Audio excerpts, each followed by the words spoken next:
Hello, good people. Welcome to another version of Transcending Times. My name's Neil. Could be Dr. Neil Klein, but please call me Neil. And today, the title of the video is Ever Struggle to Stay on Track? During the pandemic, if not life in general, many people have a hard time not having a good idea or something they'd like to do, but literally staying focused until it happens, until it becomes a behavior or a thought or an attitude or a mindset that you now own, and it becomes loud enough and strong enough that you don't have to work at it becoming any longer, because it exists as part of who you are and how you live your life. That's what we're focusing on today. And I want to start with beginning psychology. If someone ever asked me, Neil, you've got 40 words or 100 words to talk about, how would you describe what people in psychology are doing, and how would you look at consciousness, which oftentimes is a word or phrase used when trying to understand psychology? I would start with the two words of attention and intention. And the concept simply is our cognitive self, who we think we are, our ego, our sense of self, has two fundamental qualities, and they are attention. I can become aware of something. At the moment, I'm looking at the light right above the camera. I'm looking at the lens. I'm looking at the letters right to the left of the camera. That's attention. The other one is intention. What do I want to do or change or affect in the situation? And the two basic qualities of our consciousness are I can become aware of something with attention.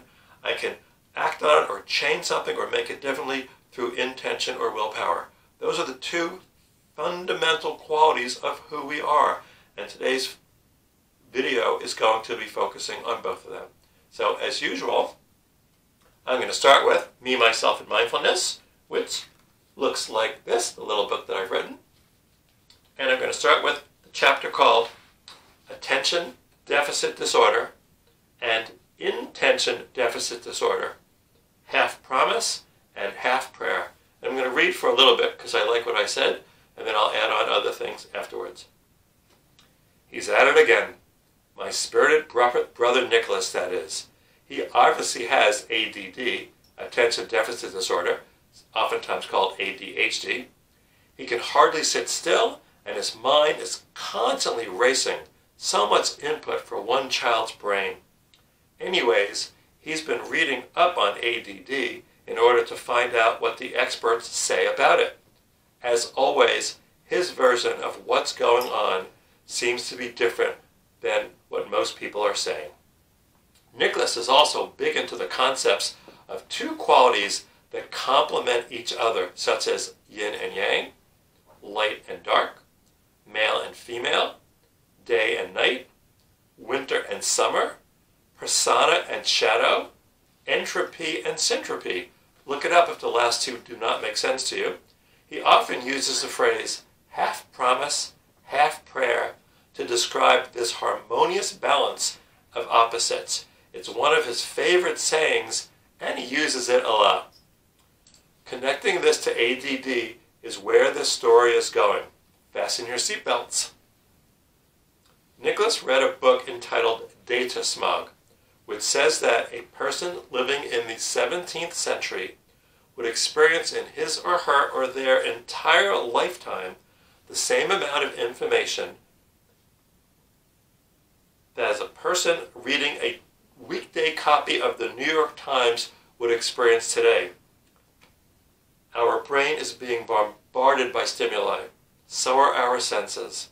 So much is coming at us that we can hardly digest and process it all. This is the essence of ADD or ADHD. The flip side of this situation, or the complement, is IDD. IDD is Intention Deficit Disorder, not a clinical diagnosis yet, and it is our inability to clearly identify and or maintain a specific intention until a desired goal is met. It also includes our blocked access to the tools and strategies necessary for achieving intentions and goals. Here are some examples to help explain how this works. On a mild level, I may be so overwhelmed with information that I can't decide what I want to eat for dinner or what I want to do this weekend. On a more severe level, I may not know what makes me happy or what my unique talents are. I may become so consumed with ADD that I don't know what I want to do or how to make it happen, which is IDD. Nicholas says that this is what we need to understand and where we need to focus if we want to make our lives easier and more joyful. ADD and IDD are complementary, and the path to self-care and healing must include both of these sides, not just one of them. Nicholas also loves reading Deepak Chopra, and one of his favorite quotes is, "You can consciously change your environment, your world. This conscious change is brought about by the two qualities inherent in consciousness, attention and intention." Sound familiar? Attention energizes and intention transforms. That's the end of the quote. Attention is how focused or present you are in a given situation. Intention refers to your goals, desires, wishes for the given situation. There has been lots of focus on the conscious quality of attention and what happens when this quality is lacking, ADD or ADHD. Now it is time to give an equal amount of focus on the other conscious quality of intention and what happens when this quality is lacking, IDD or intention deficit disorder. We all know how easy it is to become distracted while trying to accomplish any given task. Now we need to focus on relearning how to maintain our intentions until we can live more intentional lives, lives that have more meaning, purpose, and joy. Attention deficit disorder and intention deficit disorder are complementary qualities. As Nicholas says, they are another example of something being half promise and half prayer. I think Nicholas is really on to something that's important. What do you think?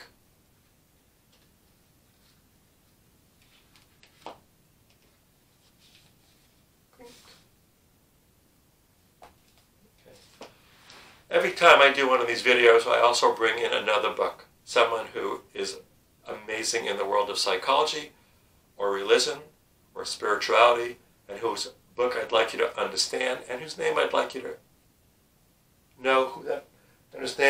to know about also. This time, the book is called The Act of Will, and it's written by Roberto Assagioli.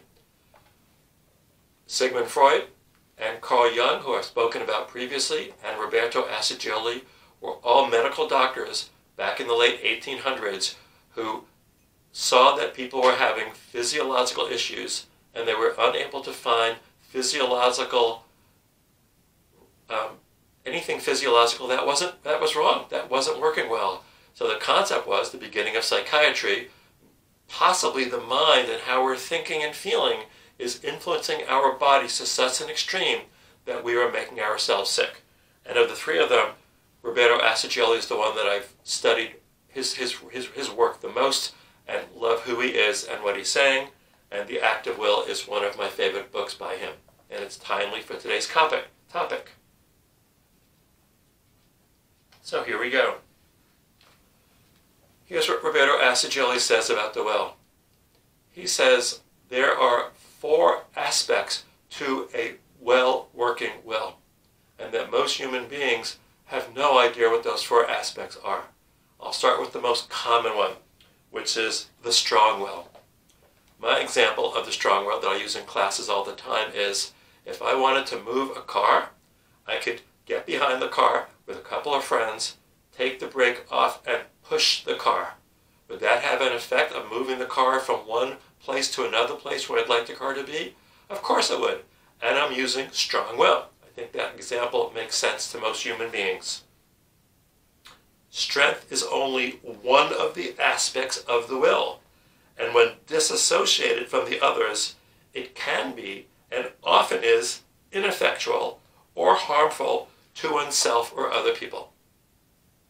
strong will is one aspect. It doesn't work with intricate, creative, large issues. The second aspect of the will is the skillful will. Let me first go back to how I would talk about that with the car. If I have air in the car's tires, if I have gas, if I have oil, all the strength I need is turning a key or pushing a button. The rest is all part of a skillful will, and then I can get the car where I want it to go much more quickly with much less effort, and I can go a lot further. That's the skillful will. I think that's a hugely important part of the will, and I want to read exactly what Roberto Assagioli has said about that. The skillful aspect of will consists of the ability to obtain desired results with the least possible expenditure of energy. In order to go somewhere, one does not proceed by walking in a straight line across open country or by climbing over buildings. One rather studies a road map and uses the existing roads, which, although not in a straight line, can lead one to his destination with the least amount of effort. And one takes advantage of already existing means of transportation, that is, vehicles that are going in the direction that this person has chosen. So imagine putting together the aspects of the strong will and the skillful will when trying to make change happen. I think with many people, the strength is the issue. With many people, the skillful ways of coming about and realizing an intention is the issue. But at the moment, I just want to let you know that these are the first two of them. Let's go to the third one, which few people hardly talk about when thinking about the will. The third aspect of the will is the good will. So let's just see what Roberto says about that. Even when the will is endowed with both strength and skill, it is not always satisfactory. In fact, it may even be a very harmful weapon, for if such a will is directed toward evil ends, it becomes a serious danger to society. Thus, the good will is both desirable and ultimately inevitable. It may therefore be stated that learning to choose right goals is an essential aspect of training of the will. It is necessary both for the general welfare and for our own, that our will be good as well as strong and skillful. Let's let that settle in for a second, because I don't think that's where most people go when they're thinking about using my will. Is it good for the general public and is it good for myself? I think we all appreciate and value when we have friends and systems that are including the goodwill aspect in trying to make anything happen. But I think in the world we're living in these days, it gets omitted so often on a personal level and on a social level that we need to bring it back loudly and have many people going, you've got the skill, you've got the strength, do you have the good there? And I think we'd all love living in a world where that was an aspect that was included when people are trying to come up with intentions for themselves and for greater numbers of people than themselves. I hope that makes sense. The fourth one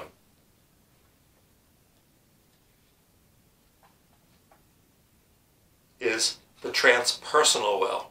And this one's going to go a little bit far, but let's just bring it in as a concept for now. What we do with the skill base, we'll talk about in future videos, and we've spoken about in our last video with meaning also to some extent. The three aspects of the will so far mentioned seem to constitute the totality of the characteristics of the will. But there is another dimension in people. Though we are unaware of it and may even deny its existence. In the past, it was generally considered the domain of religious or spiritual experience, but it is now gaining increasing recognition as a valid field of scientific investigation.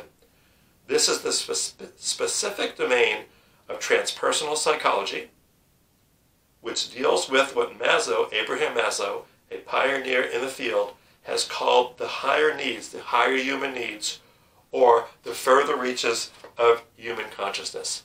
Let me just take a moment on that. We all know basic needs. I need to breathe. I need food. I need water. I need touch. I need to feel safe. I need love and belongingness. I need to feel good about myself and think that I'm competent and have enough esteem both for myself and others.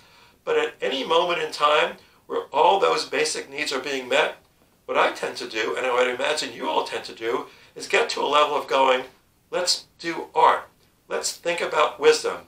Let's listen to music.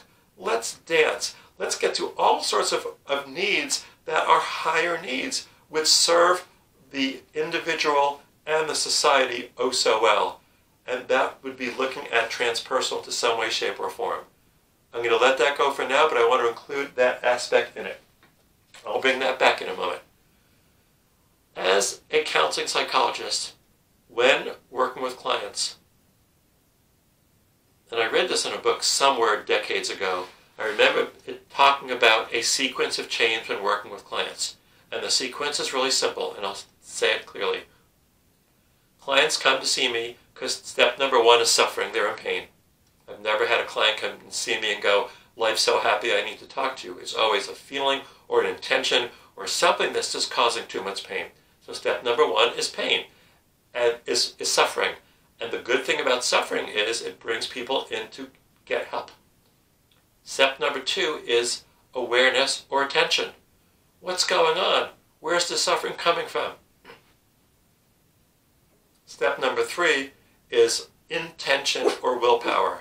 Now that I understand, that's a little dog, which is perfectly fine. He's barking. It's good. We love dogs. Now that I have the awareness or the attention of what's going on, the next aspect of counseling is intention or willpower. Do I have the willpower to make change happen? After willpower, it goes into a behavior change. The person is acting differently, behaving differently.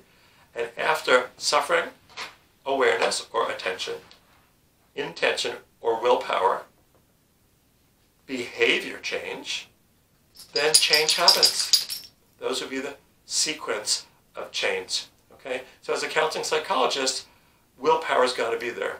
My own take on that is many psychologists, or some psychologists, and many clients love the fun of awareness or insight. What's happening there? Why did this happen in my past? And stay there so long that they don't move on into the next aspect, which is vital, which is willpower or intention. What am I going to do with my conscious mind to make this change happen? And I think that that is what this video is about to some extent, also highlighting that. Let me see what I'm missing. Ding, ding, ding, ding, ding. I just want to do three other things then. Another quote by Roberto Assagioli is, just as there is a personal will, so there is a transpersonal will. It is its action which is felt by the self or the I as a pull or as a call. Ever feel yourself being pulled or called in a direction? And lastly, another book I love called Callings by Greg Lavoie. Just going to read one paragraph right there, which is also amazing.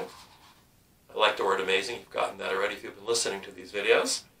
The psychologist Ira Progoff once said that each of our lives is like a well, and we are meant to go down deeply enough into our own personal wells so that we finally reach the stream that is the source of all the wells.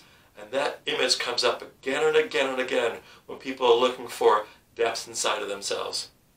There, says theologian Frederick Buechner, is the place where our deep gladness and the world's deep hunger meet. And then we hear a further call. I'm going to say those last words one more time. In that depth is a place where our deep gladness, personally, and the world's deep hunger, collectively, meet. And when we're in that space, in that place deep inside, we hear a further call. And another way of looking at that further call would be a transpersonal call. because it's not just my call, but it's connecting with my individual call and the hunger of the world around me. And oftentimes psychologists and religious people say, from that space, if we all live there, our lives would be joyful, more joyful and more meaningful. I was going to say amazing in case you caught that. More joyful and meaningful than they usually are. So finally, this video ties in with the other videos. They all are meant to go together, and they're all meant to be psychic maps and psychic tools that we can use and share, particularly with the youngest generation, because if this becomes their norm, imagine what their life would be like and what society would be like with enough people living in that space. Thank you all very much. Have a good day.